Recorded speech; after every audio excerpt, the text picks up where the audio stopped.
Hello बच्चों, मैं हूं Monika Jakhar, lecturer in English. बच्चों, आज की इस वीडियो में हम करेंगे ब्लैक एरोप्लेन चैप्टर के क्वेश्चन आंसर्स।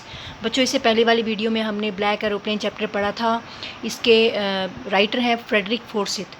बच्चों, ये जो आपकी किताब है फर्स्ट फ्लाइट, इसके आप सभी चैप्टर्स के जो लेखक हैं, जो ऑथर हैं, उसके आप नाम अच्छे से याद करिए, क्योंकि इसमें से कॉम्प्रीहेंशंस भी पूछे जाते हैं। 2 कॉम्प्रीहेंशन आएंगे आपके सिलेबस में, तो इसलिए आपको इनके हर एक चैप्टर का ऑथर का नाम याद होना बहुत ज़रूरी है। तो चलिए बच्चों, अब हम शुरू करते हैं question answer. Question number first, describe the black clouds from the point of view of the writer. यानी कि राइटर के पॉइंट ऑफ व्यू से, लेखक के अनुसार आप उन काले बादलों का वर्णन कीजिए जिन बादलों में लेखक फंस गया था, जैसा कि हमने चैप्टर पढ़ते समय पढ़ा था। Answer, the black clouds were storm clouds. जो काले बादल थे वे तूफानी बादल थे। दे वर ह्यूज, ह्यूज माने विशाल, वे बहुत बड़े थे, बहुत विशाल थे। They looked like black mountains, वे काले पहाड़ों जैसे नज़र आ रहे थे। तो बच्चों, चलते हैं नेक्स्ट क्वेश्चन की ओर। Second question, recount the experience of the pilot inside the black clouds.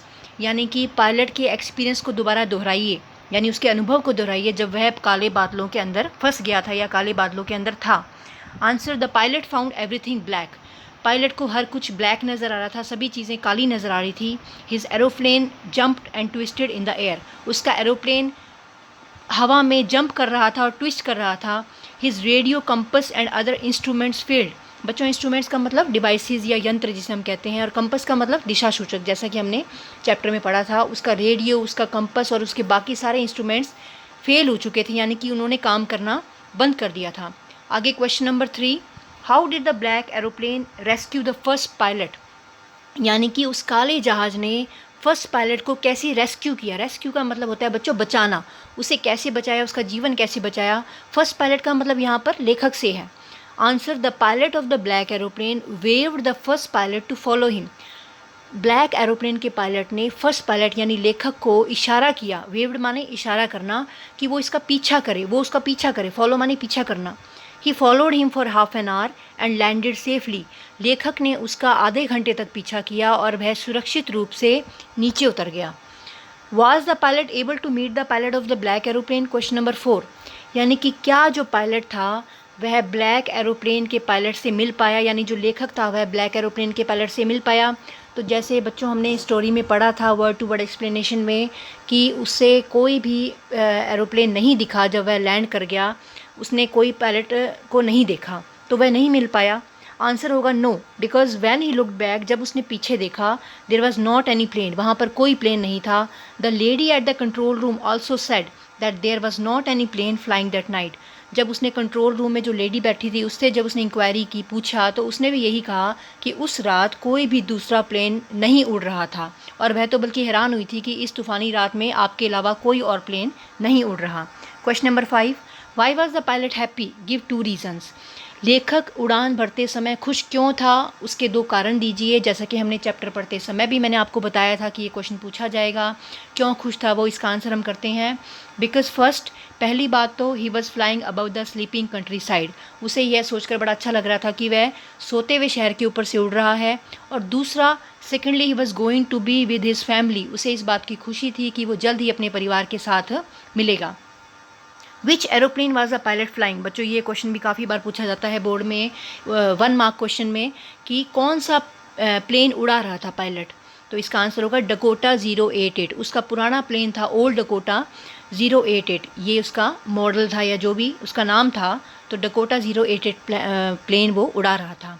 आगे बच्चों हम ऐसी टाइप क्वेश्चन करेंगे, जैसा कि मेरा स्टाइल है कि मैं 5-7 ऐसे टाइप क्वेश्चन करवाने के बजाय बच्चों को एक ही ऐसा क्वेश्चन लिखवाती हूँ जिसमें उसकी समरी भी हो जाती है, या कोई कैरेक्टर स्केच भी इंक्लूड हो जाता है, या उसका थीम भी इंक्लूड हो जाता है।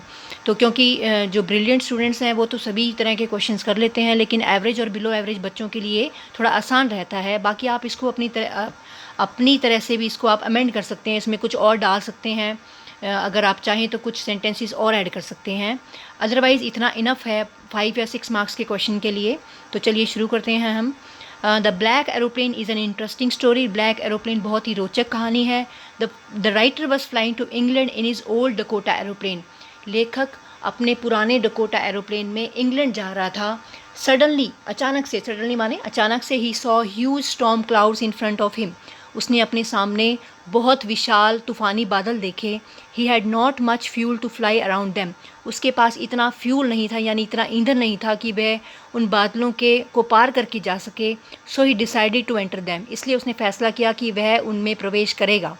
His compass, radio and other instruments failed. लेकिन जैसे ही उसने उसमें प्रवेश किया, उन बादलों में, तूफ़ानी बादलों में प्रवेश किया, तो उसके इंस्ट्रूमेंट्स, उसका कंपस जो था, दिशा सूचक जो था, रेडियो और बाकी जो यंत्र थे, इंस्ट्रूमेंट्स माने बाकी डिवाइस या यंत्र, वो सभी फेल हो चुके थे, उन्होंने काम करना बंद कर दिया। Suddenly he saw a black aeroplane. अचानक से उसने एक ब्लैक एरोप्लेन को देखा। Its pilot waved him to follow.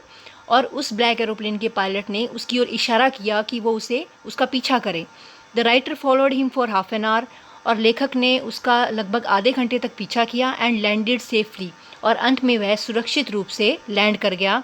But when he looked back, लेकिन जैसे ही उसने पीछे देखा, he saw that there was not any plane. उसने देखा कि वहाँ पर कोई भी प्लेन नहीं था। तो बच्चों, इस तरह से हमारे क्वेश्चन आंसर्स और कंप्लीट होते हैं, और इसके साथ हमने ऐसे टाइप क्वेश्चन भी कर लिया। और अगली वीडियो में हम नेक्स्ट चैप्टर पढ़ेंगे। तो बच्चों, अगर आपको ये वीडियो पसंद आई है तो प्लीज़ आप इसे लाइक कीजिएगा, शेयर कीजिएगा, सब्सक्राइब कीजिएगा। और अगर आपके डाउट या कोई भी कमेंट है तो आप कमेंट बॉक्स में लिखिएगा। Thank you.